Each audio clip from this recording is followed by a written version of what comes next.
Ladies and gentlemen, boys and girls, it is that time of night for the Dirt and Asphalt Podcast. As always, I am Safe Grafke. Alongside of me, Alex Wanders. Alrighty, we have a great interview in line for you tonight. Don't we always? Well, that's true, but another great one. He's won over 300. He has over 300 wins. Fourth on the all-time win list at Knoxville. 5-time 360 national winner. And he also holds one of the great events in Oskaloosa, which is the Front Row Challenge and the Ultimate Challenge. We're going to have T-Mac, Terry McCarl. So I'm going to message Terry real quick, let him know that we're ready. Make sure he's ready. Safe, are you excited? I'm excited. Are you overexcited? You know, I'm pretty excited because it's a pretty big deal. Terry's pretty accomplished. Terry is a very accomplished driver, local to the area compared as for sprint car racers. Did you know he's one win away from tying Doug Wolfking for second on the all-time win list at Knoxville? He's one? One win away? No. Yeah. Seriously? Facts. Only one. We are not CNN News. We bring you the facts. We bring you the You know what? I'll tell you. I want to say this story real quick. And I knew he was pissed off for a whole audience. Nope. And I knew he was joking with me when he said it because he started laughing afterwards. I got a phone call from a very dear friend. His name is Jimmy Carter. If you know Braden and Caden, he is their grandpa. If you know the Reverend, I feel sorry for you. Anyway, so Jimmy called me and we were talking. He's like, your guys' camera angle, you need to be looking more in the camera when you talk, so in case there's any fake news going on or anything. We're looking right at the camera right now. He said, in case there's any fake news. I said, we are not CNN. I don't think we need to always be looking at the camera. We're Fox News of podcasts. We're even better than that. If there is something better than Fox News. Let's get Terry on the line. So I'm just going to wait for him to message me back real quick. So I want to go over a few things while we wait for Terry. I think we all should take a nap. You would like that, wouldn't you? I would. I want to go over a few things. Again, I want to thank Jessica Johnson, who designed a great logo. I think it looks great. So you should want a T-shirt now. You should really want a T-shirt. You can expect that to be on our T-shirt. That to be on our T-shirts. Another. If you want to be styling, you want to be balling. That's what you. That's what you want. You want a Dirt and Asphalt Podcast T-shirt. So we want to congratulate Cody and Cody for winning the pit passes. Just how it worked out: a Cody A and a Cody B. Amen. I don't know how that worked out. That's just the way that this cookie crumbled. We both had Codys. One drives a Sport Compact. One drives a Sport Mod. So we're excited. We're just glad they're coming to the race Tuesday night. We are. You know what? All drivers and all fans, make sure you come next week. This is a big race at the Southern Iowa Speedway, and it's not just for the race, but again to honor the life that Caleb Hammond had. He was such a huge race fan, and the race community embraced him during his time overwhelmingly. I mean, what racers did for him was just truly a blessing. It's going to be a special event. It's going to be a special event. I might even cry during it. I'm an emotional guy. I probably wouldn't do that. But you know what? I guess you could. You know what? So, again, next Tuesday, the 16th, Southern Iowa Speedway, Chris Long threw in a bunch of money. And see, the Southern Iowa Speedway, they posted on their Facebook page. They've got all the extra bonus money that's on the line, all the rules package, everything you need to know is on their Facebook page. We've been partnering with them and working with them really hard to promote this event, and we're really excited about it. $1,500 to win the modifieds, which is a big deal for those guys. So if you don't have a place to race next week, come up here during the Southern Iowa Fair Tuesday night, Caleb Hammond Memorial inaugural running of the event. It's going to be awesome. You guys need to get your butts here and get your butts in the seat to watch, and you need to be racing. And again, next week, Wednesday morning at 5, we are leaving for Eldora. We will be going live all the way out once we get there. Safe is going to be doing the Truffle Shuffle live on camera. No, that's not true. That's true. That's fake news. That's not fake news. Alex, we're not CNN. We don't do fake news. I just want to say real quick, we were going to have our interview with Donnie Schatz tomorrow night. Instead, we're going to give you an even specialer treat than that. Oh, God. We're going to go live with Donnie Schatz at Eldora. That's going to be pretty cool. So we're going to have him live. I'm lining up some other drivers right now, so expect Are we going to be great interviews. Are we going to be sober during this interview or not? 100% sober. Right. We have to be. We need to be. We need to ask him good stuff. And I think you ask better questions when you've got a few beers in you than when you're sober. Oh, yeah. I don't know about that. I don't think so. You ask the real questions. So we're going to What's Terry doing? Get down. Terry's ready to go. So we're going to call Terry right now. Are you sure he's ready to go? Oh, yeah, he's ready. All right. We're going to voice call him here. I'm going to voice call him, he says. Voice call.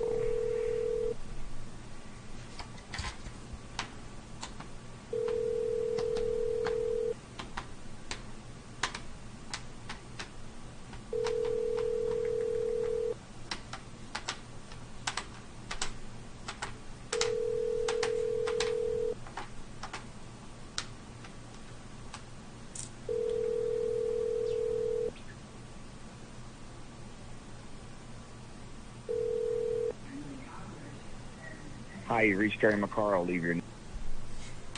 We'll give him a few more minutes. He's not ready yet. He told me he was ready. Must, caught him on a bad second. Yeah, he said he's about ready.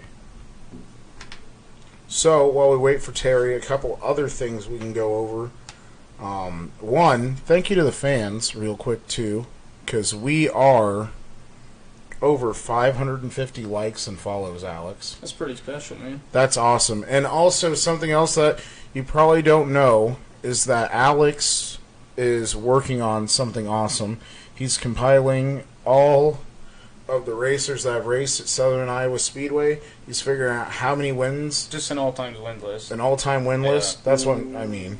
Yeah. So he's doing that, which is awesome. Yeah, Thank you, Alex. It's been pretty fun. Look to probably get some other tracks in there as well, Eldon and Bloomfield, and just kind of help preserve the local history of the local racetracks across Southern Iowa. I think it's something that maybe it hasn't necessarily been done before, and I don't think it's really greatly appreciated on a high scale yet, and that's just something that I look forward to doing.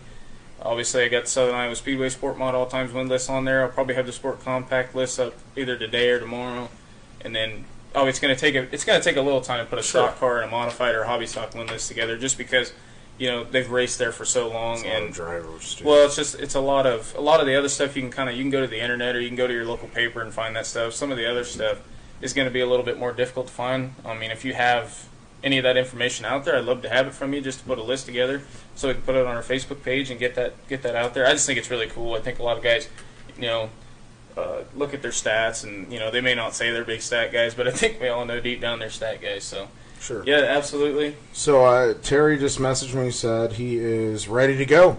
So let's give T-Mac Terry McCarl a call. Oh boy. Hello. Hey Terry, Safe and Alex from the Dirt and Asphalt podcast. How are you doing? Good. I'm doing great. Good. Hey, really excited to have you on the show. We know, Terry, you're a really accomplished driver. You're almost tied with Doug Wolfgang on the all-time win list at Knoxville. So what has motivated you to race at Knoxville, and the amount of wins you have there? What's been motivating you for that? Well, it's my job. So money motivates me to pay my bills, but I've always been around sprint car racing my whole life. My father was a sprint car driver. That's what he did for a living. He built cars, he built motors for people, and drove also. So it's kind of definitely gets you all of racing, no matter what type of racing gets in your blood. It's pretty addictive. So, Terry, this past season you've partnered with Destiny Motorsports to compete in 2019. Can you kind of tell race fans how that came to be and kind of break down your 2019 season so far? Well, Rick and Barb have been involved with my team about the last 4 or 5 years on my front wing, and got to be good friends, and got to learn to know each other well, and without being totally my main sponsor of my car or anything like that. So Rick, when they were about ready to quit racing, they kind of had a tough couple of years, and they were going to get out of it. And I hate to see any car owner get out of it, no matter if it's someone with me or anyone else. So kind of sat down and figured out a plan that would work for both of us. Kind of teamed up, their stuff, my stuff, and put a deal together where it could, I think, benefit both of us, and it really has. It's they had only won a couple features their whole career as car owners, and we've already won 5 this year. So 5 different states, and And so it's working out really well. I think. I think they're happy. I'm happy to have them involved and be involved with Mondoc Portables and Destiny Motorsports. They're great people, and so to me, it's kind of just worked out. Sometimes relationships don't work out, whether it's you and someone else, and it might work out with those folks and someone else. So it's really worked out well for me with Rick and Barb. We get along great. So I want to go back real quick. So tell us what it was like growing up with your dad, Winter, being around sprint cars at a young age, and how that got you into the position that you are now in. Well, you'd walk right outside my back door, and our two-car garage, and then my dad added on to it, where he was a body man. He fixed cars, crashed cars, and fixed those at times, but he built sprint cars and started building engines for people, and then drove it himself, like I said. And so it was just right out my back door, and it's something I always grew up with. He wasn't very keen. I had two older brothers. I'm the youngest. I have an older sister, too, and he didn't want any of us to race. He had been quite a bit, broke both his legs twice, and it was, a lot more dangerous than it is now back in those days. So he definitely didn't want his child to do that or any of us to do it. So he didn't do anything to help us. So when I turned 18, I bought a go-kart on my own and raced outside of Oskaloosa, Ray Off Speedway, actually. Carter's place was the first place I ever raced the go-kart, and we were pretty successful right away. And then the next year when I turned 19, I was fortunate enough to get a ride in Darrell Aaron's for 1A and a sprint car as a friend of my dad's, and the rest is history. It all went from there. So for me to get my race career going, I had to do it on my own. My dad wasn't going to help us, and I don't blame him. I felt the same way about my sons too. It's kind of tough sport to be involved in, but there's a lot of positives to it, I think, too. What's one thing that you take away from those early years where you kind of struggled to get your career kick-started to where now you're pretty well accomplished? What's something that you take away from those early struggles? Well, it's always a struggle if you're trying to be a professional driver. It's all sponsor-oriented, really. It's not all, but a lot of it's sponsor-oriented. It's about sponsors and the money to buy good equipment, good engines, good cars, new tires. You're not going to be able to win. So it's just gotten tougher and tougher, on that level. It's a never-ending process to try to, because I've been my own car owner for quite a few years, and try to keep your team going or to keep a ride. It's difficult. I tell my sons, when you're a hired driver, like a lot of these outlaw guys or what they want to be, you're basically like a quarterback, in the NFL. And Jerry Jones loves you while he wants you, but if you get hurt or injured or can't, you're not get into the Super Bowl, you're going to get fired. And that's just the way it is. I'm not against it. It's just it's the life we lead. So as a hired driver, you're basically a quarterback, and you better do well while you can and while you're young, and save your money. I'm on them about saving their money and investing wisely if they make it. So it's a tough, never-ending deal on it as a car owner too, to try to get sponsorships and to keep them going. And I try to teach the boys about that too. You have to. It's kind of like service after the sale. You got to take care of your folks after. And after you get the sponsorship, you can't just ignore them and then cut your hand out for money the next year. You got to make sure you make them happy and show the car and do things for the fans and do whichever you can to create sales for them and their product, and a bit of a return on investment one way or another, whether they're having fun or you're able to sell product for them. Depends who your sponsor is. So, it's a never-ending deal. I love it. It's better than laying. I've laid concrete and done things like that for a living. This is much better than that, other than a few broken bones. Oh yeah. Does it give you a sense of accomplishment, Terry, when you're the guy who puts the team together? When you're the guy, you hire the crew members, you go out and you promote yourself and you get your own sponsors. When you have success, when you win races and championships, does that give you a greater sense of accomplishment than maybe just being a guy who gets a phone call from a car owner and hops in it? Or well, yeah. It does. I guess I never thought about it that way. Really, it's just I want to win. I've always been really competitive, and sometimes in Iowa, there's just not as many opportunities, and there really has been compared to say Pennsylvania or California.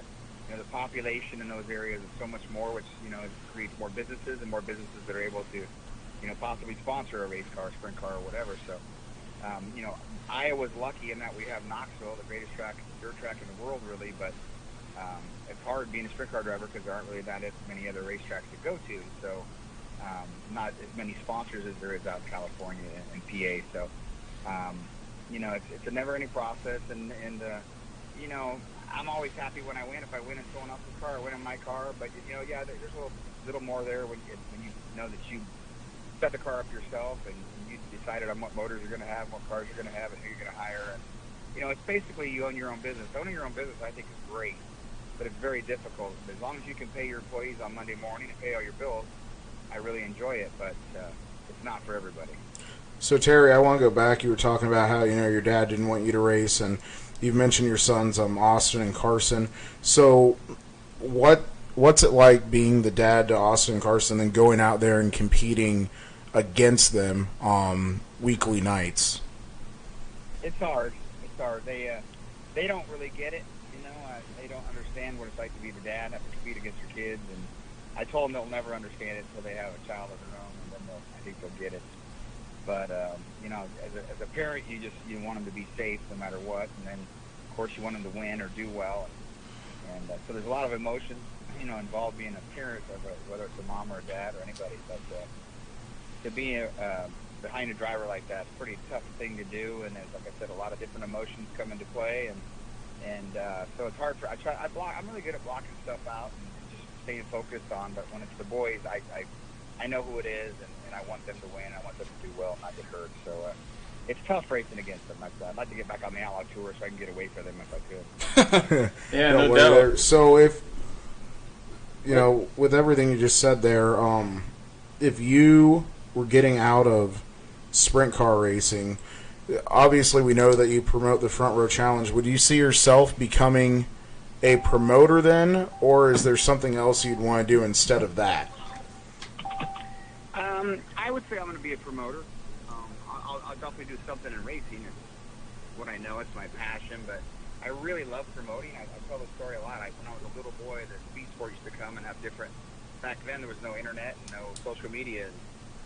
To attract racers and different drivers, there would be ads in there for all the different races coming up, and they'd have their payoff and everything to try to attract guys like my dad. So I would sit there and look at all the payoffs and try to make different payoffs and make them better for the drivers and the owners. So I've had a little bit of a promoter side to me since I was born, I guess. But I just love sprint car racing. I love all racing, and I want to see it, do well. And I want to keep promoting races after I decide to quit. And try to make the sport better if I can. I feel like, with the Front Row Challenge and Ultimate Challenge and Oskaloosa, we've introduced a lot of things that have bettered racing. We've been copied by a lot of people over a lot of things. Yeah. And a lot of the stuff. Everywhere Lori and I go, or Bill McCroskey, my partner originally, he had a great mind for things like that too. And everywhere we went, we looked for, we would take ideas from monster trucks or AAA baseball, things like that, and try to integrate them into sprint car racing or the things we do, things I thought that works for the fans. But, I've been a little boy at the races. I've been a fan, and I've been the son of an owner and a son of a driver, and I've been about every hat you could possibly wear in racing. And so I try to understand everybody's view a little bit and try to make them all happy, which is, impossible, but you try. So that's why we do all the giveaways and the fun things, and all the kids. I try to always have toys for the kids every year, something fun for the kids. We got to get those young folks hooked on racing when they're little, and then they're going to be fans like I am and like you guys are for the rest of our lives. Right. Definitely. When I start talking about promoting, and today I had a really good day about the Front Row Ultimate Challenge, doing a lot of things. It actually makes me just kind of giddy. I get excited. I get hyper a little bit. I just really enjoy promoting, and I love what we do at Oski, and I'd like to do more stuff. As soon as I quit racing, I'll definitely be doing a lot more things, I think. Well, with that being said, Terry, we'll just give you an opportunity to go ahead and, we have a really diverse audience of people who follow us and from different aspects and different kinds of motorsports. For somebody who's maybe never been to the Front Row Challenge or has heard about the Front Row Challenge, but they're kind of on the fence whether they want to go and watch it or not, what is the Front Row Challenge? How did it come to be? And if you're, what would you tell people if they want to come watch a race? Well, it started out as the Daniel Memorial. I come up with an idea to promote a race, and I was like, Oskaloosa is only 25 miles away from Knoxville. My buddy Bob Berryhill called me on Sunday before the Nationals and said, hey, we're bored. We're in the campgrounds. We're bored. There's something to do. And I'd always, like I said, thought about promoting races. And I told my wife, I said, man, we need to put on a race right now. There's all these fans here that are bored. They want to see a sprint car race. And I said, Oskaloosa is a great track. My dad had raced there, a bunch when I was a kid. And obviously I knew the place and just sitting there dormant, basically. And, I said, we should do something there. And then, of course, I'm an idea man, and I didn't follow through with it. Monday after the Nationals, she's like, you call those people right now. Call them. And she really stayed on me until I called the fair board and put a deal together to do the first Danny Young Memorial, 24 years ago. So, it just kind of went from there. And we give out, I kind of laugh when I go to these monster truck shows at the indoor arena cross and they shoot out like 5 or 6 or 10 shirts maybe at the most. Crowds get all excited. Last year we gave out, I don't know the exact amount, but over 6,000 Mardi Gras beads. We threw out over 400 hats and 400 shirts. This year we will be over 1,000 hats and shirts and goodies easily over the 2 days for the fans. Stage Fruit is great. They're great folks to be involved with, and they sent us a lot of really nice hats and shirts, and the Budweiser folks with all distributing there give us some goodies to give away. So, all year long, as I go around, I get shirts and hats and stuff given to me, and I save them. I don't wear them, obviously, and I save them to give to the fans for the Front Row and Ultimate Challenge. So we have a lot of great things to give out. So, I always feel like if you catch one of those hats or shirts, that's almost getting your ticket paid for free, really. But, we brought music into it. We bring music into the fans. I don't ever want a dull moment. I don't ever want silence on the microphone. I want something going on at all times. I invented the Front Row Challenge. That was 100% my invention. And of course, I trademarked it and everything. And a lot of, the King of the Hill match race, that's something I'd seen in 1983. We brought that back, and now people are copying it all over the place. So the championship belt we give out to the winners each night. I actually sold a car to Hulk Hogan once, and I asked him where the WWF guys get their championship belts, because Carson was about 5 years old, and he told me that would be a great idea as a winner's trophy, and I thought it was an amazing idea. So those belts we give out are $1,300 each. Wow. I mean, they are legit. Holy If you get a chance to hold it, you have to hold it to see how does a real UFC, WWF type belt. So I would love to win something. So that's making the owners and drivers happy. We give away something to every single heat race winner, B-Main winner, Fast Time Award winner, Hard Charger. I got really great gifts. One year we gave out chassis kits. That was $5,000 to win a heat race. Yeah, that's a big deal. Yeah, that was really awesome. I work hard to make the owners happy and the drivers happy, and of course the fans. And I think about what things cost. I come up with the idea to open up the infield, move the pits on the outside, and open up the infield where you can tailgate. It's a little cheaper to get in, but you can bring your own cooler and your own. People throw footballs around and frisbees around and a grill and tailgate down there. I mean, you can't see quite as well as you can from the grandstands, of course, but you can save a lot of money and make it a picnic atmosphere. And so, I mean, I think there's something for everybody. Like I said, we try to give out a lot of toys and stuff for the kids every single year and make it fun for them. Got tons and tons of giveaways for the fans. So I send people up every time there's a lull in the program, or if we happen to have an accident, God forbid, we send the young folks up there throwing hats and shirts and beads and try to make it as fun as we can. So. Yeah, no, definitely. I go to the infield every year. Absolutely love it. It's a lot of fun. I think what you're doing for the fans there is great. I want to go back to your racing career real quick. Obviously, we know that you're a 5-time 360 Knoxville national champion. What's it going to take for you to win the 360 Nationals again this year? Well, I think looking back on last year, that event has just grown every year and it's gotten tougher and tougher and tougher. The competition, I'm really proud of.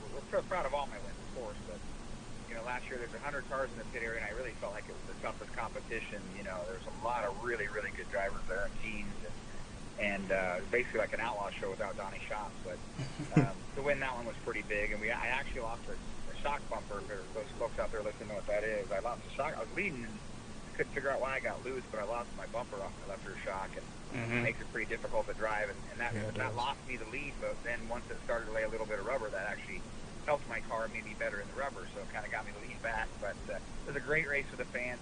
It's just the 10 days, It's the Southern Iowa Sprint Week. You have the 3 days of the Knoxville 360 Nationals, the Capitani Classic on Sunday, of course, Oskaloosa Front Row Challenge on Monday, Ultimate Challenge on Tuesday, and then, of course, the biggest race in the world, the 410 Nationals. So for me, if you're a sprint car fan or love racing of any type, it's 10 days of amazing racing. Something kind of different every night. I think Oskaloosa with the covered grandstand and different atmosphere. There's not so much pressure there for the owners and drivers. It's more of a fun event to start the week off for them. It's just, if you're a sprint car fan, it's the mecca to be somewhere. And, in Oski, I try to tell a lot of people, I really try to get that out. They have a great campground. I mean, showers and bathrooms and hookups and a dump station. So and then you can walk to local restaurants and bars and stuff. So Oski's got a great campground, and I'd like to see more people take advantage of that. But if you can just be in the area for those 10 days or any part of that 10 days you can get off work, I think it's some pretty amazing racing. And we've been lucky the last few years. I mean, last year we had Kyle Larson, of course, won the event. He's the only person. He's won the non-wing event and the wing event. He's a pretty amazing driver. But, we had Casey Kane, Kyle Larson, Tony Stewart was his first time back since he broke his leg at Oski. Yeah. And, we had, the NASCAR contingent come in and race. It was pretty, we've had Christopher Bell there. We've had a lot of NASCAR types come in and race on that event. So pretty proud of that, too. So, Terry, we do all of our interviews live here on the Dirt and Asphalt page. We ask fans to give some input. So one of our last questions here is from a fan, Brandon Williams. He said, what's the best front row challenge that you have ever seen? Well, yeah, that one's kind of obvious. You know what? Right. 2 years ago, Yeah. 2 years ago was one of the best. Kyle Larson came on at the end. I think he was running 14th or 15th early on, and then I'm telling you, if it had been in one more lap, he'd have won it. Yeah, I think they so. had a hell of a battle. There was 4 or 5 different leaders. That was a great one. But Jack Honschild coming from the back to win the 50,000 front row challenge, I think it was 99, I believe, was pretty amazing, though. Just the whole atmosphere. The crowd was chanting his name. Joey Saldana had it won and clipped the tire coming for the checkered and made a green-white checkered. And people don't know, but Jack actually clipped him and lost his brakes. So when Jack came down after winning the 50,000, he pulled up and everybody was all excited. Ran out there. Well, he about ran over a bunch of people. He swerved and had to hit the fence. So, yeah, that was an amazing night. And I think that's one of the greatest nights in all of sprint car racing, in the history of sprint car racing, was when Jack Honschild won from the back. Yeah, I was going to say, watching that video, it gets me kind of giddy like a little kid because, that was just amazing for him to do that. He's the perfect guy for it. I mean, he's just such a great guy, such a nice guy. Really stands on the gas. But yeah, thank goodness that video is out there on Facebook and stuff, and you guys can watch it. I believe it was 99, but Jack Honschild, Jack from the back, was pretty amazing race. I think it's one of the most amazing sprint races of all time. Well, Terry, Safe brought up the 360 Nationals, so I'm going to go ahead and bring up the big 410 Nationals. You've been close several times. I find it interesting nobody from Iowa has ever won the Knoxville Nationals. That still, to this day, baffles me. I know you finished second or third a couple times. You've been close, and you seem to be rolling really good this year. What do you think it's going to take to finally get the job done and win the Knoxville Nationals and win one for somebody from Iowa? Well, it is amazing nobody from Iowa's won that. I know Randy Smith, my friend, he drove for my dad for years, was a great race car driver. Ran second, too. He got pretty close. But, it just takes the whole package. It takes every time you're on the track, you have to be lucky, you have to be good, you have to be fast, and it's a bit of a different kind of a game now with 50 laps involved. So you really got to have a great team. Donnie Schatz has been pretty much unbeatable, lately in the last so many years. But there's a little chink in his armor this year. I mean, Donnie's my friend. I'm not talking down on him, but he's had some things going on in his personal life. Yeah, and some different changes have happened, and he's just a human being like the rest of us. But I think of all years, Brad got him last year, but I think of all years, Donnie's a little bit more vulnerable than he's been this year, and he might go out and lap the field, don't Donnie, because he is amazing at Knoxville. But Brad, won it. His confidence is way up. I mean, it takes so much confidence as a driver too. So, I feel like it wouldn't shock me if we won it. I've got a good team, and we're going in the right direction. What I tell people is I would just start in our first 3 rows. We need to start in our first 3 rows to get in position. But again, with 50 laps, Shane Stewart and a few people have proven, or even Donnie came from the B and won it, which is pretty amazing. So, with 50 laps, if you just have a good race car, you stick to your plan, you can get up front. I think you can contend for the lead, and I think we definitely can. So, Terry, you've gone through, you've been racing for a long time in wing sprint cars, and you've seen a lot of different changes, and you've seen the sport progress over the years, and now I feel it's probably the toughest to win it's ever been, with everybody's equipment being so equal, with the engines and chassis and tires and so forth. In your opinion, as a guy who's done it for so long, what do you think it takes to be ultra successful in today's era of sprint car racing? Well, in all racing, it takes good sponsorship. It takes money to buy good engines, like I said earlier, good tires and the parts, and to have the tire, the good crew. I mean, these guys are, and rightfully so, these crew guys are now starting to get paid better than they used to back in the day, and getting what they deserve, I guess. So To be consistent and to win a lot takes a good team. Not just a good driver, not just a good mechanic, not just a good car, not just a good motor. So it takes the whole package to be consistent. And to win day in and day out on different tracks all over the country, again, it's not just one thing. You have to have the whole package. So, one final question is, obviously we've been talking about a lot. You've raced for a long time, growing up around it. We know you had a bad accident last year, and you were able to get out and walk away. Where do you think the safety is, not just for the cars, but for the tracks that, the World of Outlaws and, all the tracks that you've ran? What's your opinion on the safety? Well, they're getting better all the time. Our helmets are way better than they were when I started. The seats are amazing. I love the seats. I'm not a huge fan of the Hans type devices for me because I'm pretty big, and with those seats, it makes it hard for me to get in and out of. But I think, unfortunately, what happened in a couple instances last year with some accidents, it made people take a look at their racetracks a lot more. I think Oski is, right away when I first came there, they start every year. They've made changes and put up better fencing every year, and I think they, if you were there back in the day, it was only 3 guardrails high. We had a couple guys slip out of the ballpark pretty easy there. But, I think the tracks are opening their eyes to it. It takes a lot of money for these tracks to build the infrastructure, to do that. To make a track like Knoxville takes a lot of money. So it's difficult for a lot of tracks to do. But, with all this stuff on the sprint cars, I just think we're going so fast. I mean, right now, sprint cars are going so fast. They really are. And I tell people all the time, when you watch one of those crash test dummy videos where they're running their minivan into the wall, they're only going about 30 miles an hour, and look what things happen to those bodies or those things in those minivans. So that's why I'm really an advocate of seat belts for people. And there are people, and I was in a really bad accident last year, and it actually broke my helmet. They had to cut me out of my seat. And I had a pretty bad concussion, but I was able to walk away, and that's a testament to all of those products. I don't think that would have happened 10 years ago. So, it's a tough sport. It's amazing. More people don't get hurt as fast as we're going. So, that is a testament to all the things that they're doing and trying to make the sport better. And I'm all for most of them. And as a dad, I'm definitely for all of them. Anything that can make the sport safer. As a father, myself, kind of old school on a lot of things, but like a lot of guys are. But as a father, I appreciate them trying to make these facilities, better, and the helmets better, and everything involved with safety better. So again, I think sprint car racing as a whole is really strong right now. If you come out and watch the racing, it's very good on a local level, World of Outlaw level. I mean, we had a great 360 show last Friday night with me, Wayne Johnson, and Carson. Yeah. Great event. I even got beat. I'm still saying it was a great race. But so the World of Outlaws now has a ton of young, hungry go-getters, and these guys are aggressive.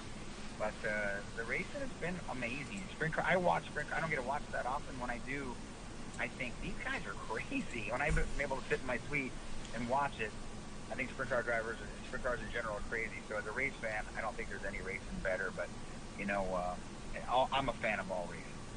Yeah, with that being said, obviously we see racing obviously goes in swings where we have really good years and then there's down years. And I agree with you, Terry. I think sprint car racing's in a really big upswing, and the potential really is kind of endless. Do you think things like having pay-per-vision television now, like Speed Shift and Dirt Vision and all these different things that open up opportunities to you guys to maybe court more sponsors and get more fans and more eyes on you, do you think that's really helped sprint car racing grow, and do you think that can continue to help things grow in the coming years?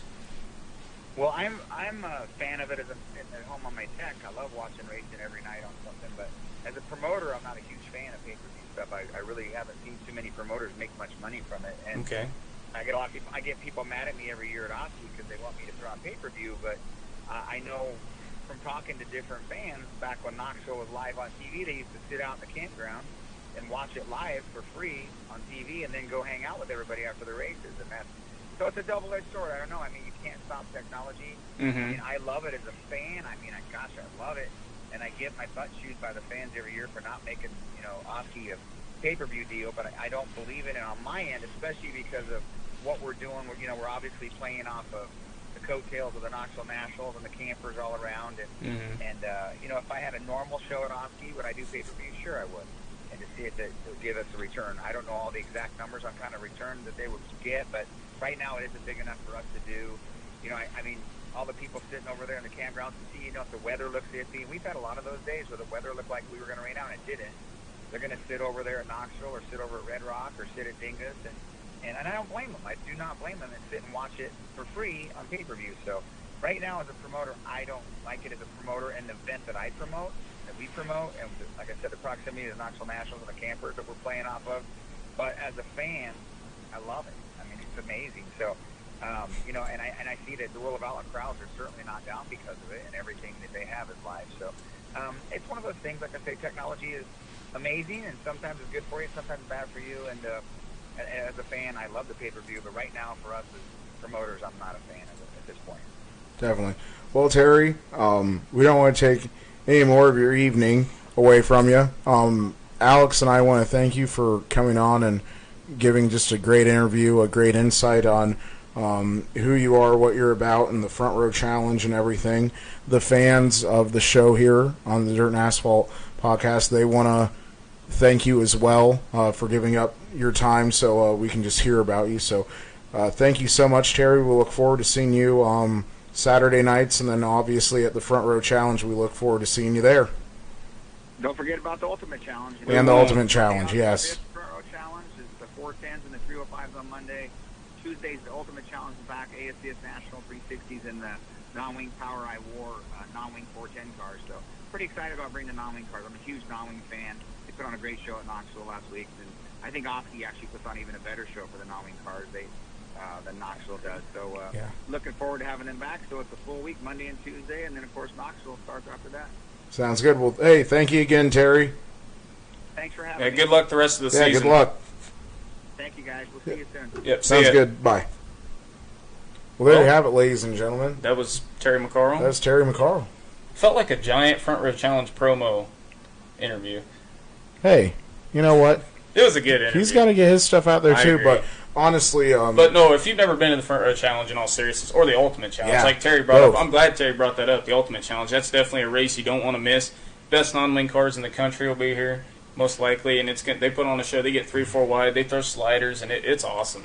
It is, and, you know, just being able to listen to Terry from the beginnings, growing up around the cars, to now racing with as many wins as he has, and then racing with his sons, Carson and Austin, that's just awesome for it to be a whole I know Terry's family a very polarizing figure in spec racing. You either love him or you hate him, but you cannot take away what Terry's done in the sport, meaning, you know, with his wins and championships, and you can't take away for what he's contributed back to the sport, you know, obviously promoting the Front Row Challenge and, you know, just bringing up a whole era of new racers like Carson and Austin. I mean, Yeah.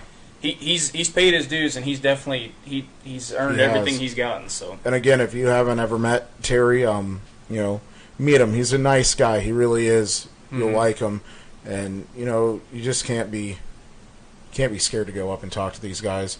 Again, Front Row Challenge and Ultimate Challenge, August 5th and 6th. Also on August 5th at the mall here at Penn Central Mall. Yeah. Alex and I will be there. We're going to get some drivers there as well. We're really excited for that. It's going to be a fun time. It's going to be a great time. Make sure you come. We don't want to forget, again, we brought it up at the start of the show. We're going to bring it up again here real quick. Tuesday, July 16th at the Southern Iowa Fair, the first annual running of the Caleb Hamlin Memorial, IMCA/USRA modified stock cars, and IMCA stock cars, hobby stocks, and sport compacts, and sport mods as well in competition. It's a great event. Support a great cause. Support a great young man and his life and legacy. Come on out. And then the Wednesday following that, Wednesday, July 17th, will be the United States Modified Touring Series out here. You know, you'll have guys like Derek Ramirez, Hunter Marriott, Rodney Sanders, and the gang will be here to take on locals like Hayden Carter and so on and so forth. It's going to be a great week of racing. Yeah, it is. Get out and support it. And Safe, I know we're excited. We're ready to go to Eldora. We're ready to experience Eldora. So ready, man. I'm psyched. I'm psyched. Did you say you're psyched? Like you just psyched a tire? No, psyched.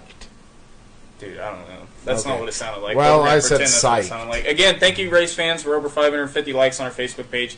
You guys are awesome. Yeah. You're obviously liking our stuff, sharing our videos, sharing our links. We appreciate that. Again, subscribe to our YouTube channel if you know somebody who maybe wants to watch the show but they can't. We post all of our stuff to YouTube. It's at Dirt and Asphalt on YouTube. And then obviously we're on Twitter, at Dirt and Asphalt on Twitter. That guy's deal. I'm the Twitter guy. That's me. That's him. That's all I got, Safe. I'm really pumped. I'm really excited about what we got coming forward. I know we got a lot of great interviews that you've got set up, and that's Safe's the interview guy, so that's his deal. And so we're just really excited. We're ready to go see some racing. We're ready for some racing. So again, fans, if you didn't tune in earlier and didn't hear, the interview tomorrow night with Donnie Schatz. Safe's having a kid. No. We're not able to make the interview happen tomorrow night. There's just a lot going on this week, and we aren't going to be able to do it tomorrow night. So instead, we are going to be doing it live at Eldora. Donnie's too busy with Donnie Schatz. Counting those championship races. Actually, tonight he's racing a late model. Is he really? He's racing late models tonight. Yeah.